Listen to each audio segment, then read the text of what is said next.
Hey folks, it's Ashton with MuseThemes.com, and today we're going to take a look at our Instagram widget.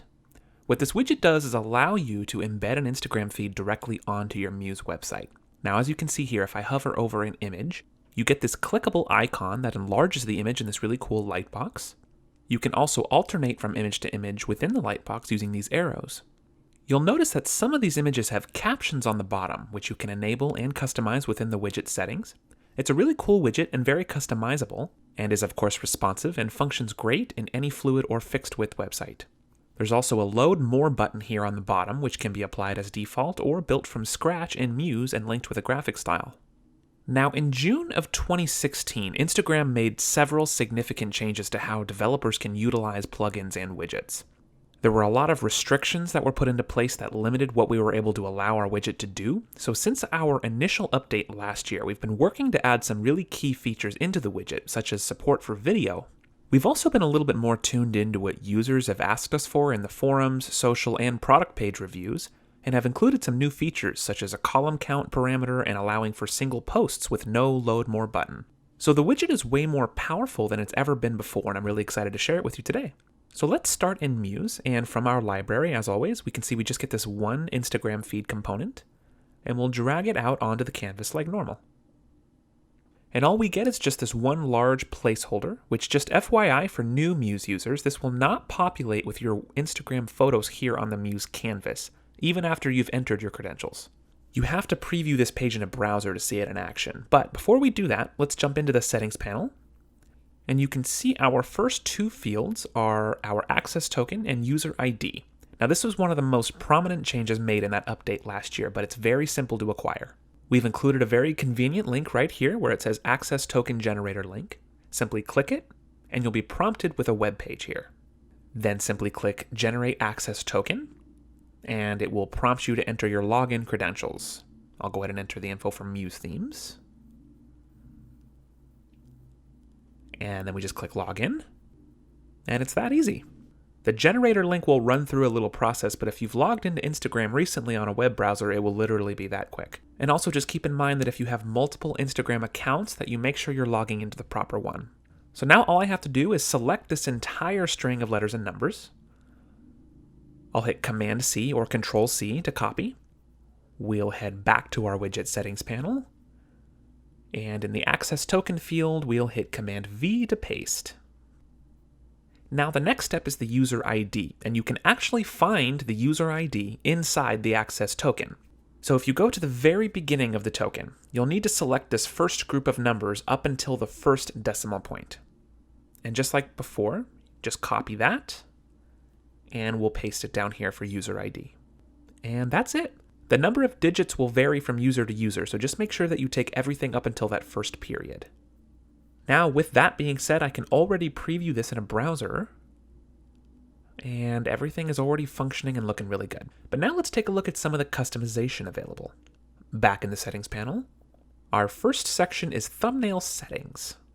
Number of columns, of course, sets how wide you want the gallery to be. But keep in mind that the widget will still respond to the browser width, so you're only going to see this number of columns when the browser is wide enough to display them, which is pretty cool. I'll go ahead and increase this to 4 to have a little bit of a wider gallery. Number of thumbnails sets how many will be displayed before prompting the user with the Load More button. Now, this does max out at 20, however, that is a restriction from Instagram, so we can't increase that, unfortunately. Down here, you've got your pixel settings for the width and height of the thumbnails. Thumbnail overlay color and opacity controls the appearance when the user rolls their mouse over any photo. So if I wanted a little bit of a deeper overlay, I could increase this number.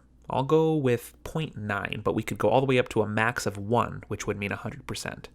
Thumbnail padding is also cool. It allows you to put some spacing between each photo on the grid.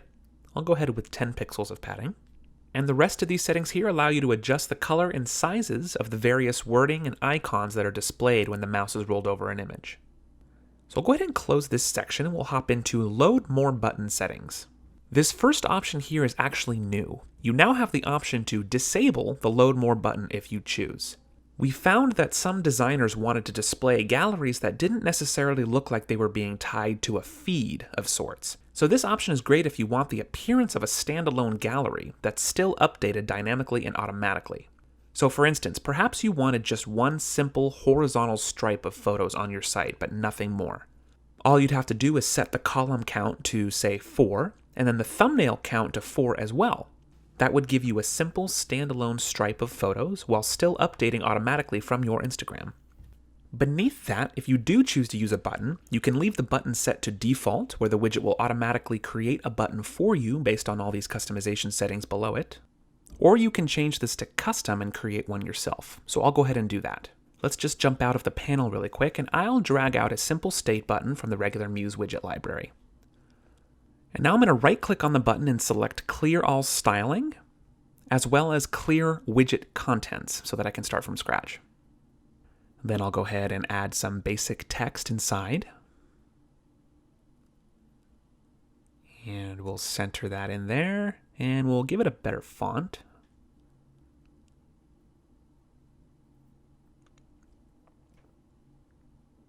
Then let's add a little stroke to the button itself. And we'll go ahead and add a quick rollover effect as well. So up here in my States button menu, I can switch it over to rollover, and then we'll change the color fill of the button as well as the text color.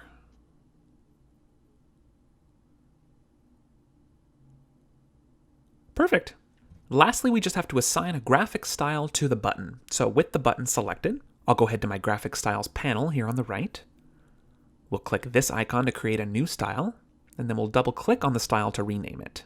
We'll just keep it something simple. We'll go with button 1, and then click OK. Then we just jump into the settings panel, back to the load more button settings, and we enter that graphic style here. Perfect. And lastly, we have our lightbox settings. Now, I'm not going to explain each one individually, but there's lots of styling here to play with. Most notably, we now have 3 different transition types for when the lightbox opens, as well as numerous transitions when navigating between photos. And down here, you have several things you can enable or disable with a checkbox, particularly captions, as you saw in the demo, and pagination, which displays the photo count. So with all that being said, let's go ahead and give this one more browser preview. And there we go. Everything is reflected. We have our wider gallery responding nicely as I scale the browser down. We have a much darker overlay color as we hover over the images. We have our padding being reflected between the images. And down here on the bottom, we have our custom button with our rollover effect showing nicely. And with one simple click, our gallery extends. So that's it, guys. We hope you enjoy this widget. It's certainly a popular one and prominent for any business looking to grow their social medias and marketing resources. And of course, as always, don't hesitate to reach out if there's anything we can do to help. Thanks again.